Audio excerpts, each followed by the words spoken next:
ما بل ورځ لال آزار کالونی پېښور کې اسلامیه کالج شاته یو جلسه وه نو 52 جنکۍ هغوی فارغ شوې ما ویل لکه دا مدرسه م کومه دا خو جومات دی هغه محتمي صاحب ویل موږ په کرا کور نیولی مړه ما ته غوسه راله مال دا څه کوئ مړه لال آزار کالونی وګوره او په کرا کور وګوره ویل دا خو زموږ 12 کاله برابر شو ما ویل داسې چل دی چې وروره لال آزار کالونی والاو راځئ چې جنت کې سودا وکړو یو مرله په سودا وي 10 لاک باندې مال پلاټ شته وي او وی لس مرلي پلاټ دلته شته دی مولانا صاحب اعلان مو کو الحمدلله هغه ټول پلاټ واغستو سبحان الله څومره شوي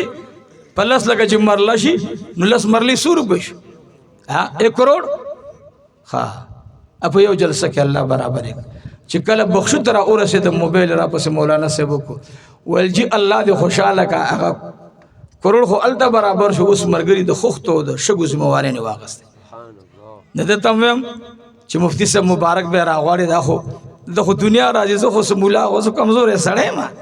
والله مفتی صاحب مبارک سره ناز مزان را ته بدخاره کېدل زه ګوره عالم نه مرنو د ډیر فقیر سړی ما هسي اوس خبره ماته ګډ کو خلق په خوشاله ګولونه هغه چاته غاړه کې اچول خون کوي چې وینه ور کړی دا مونږ څه شو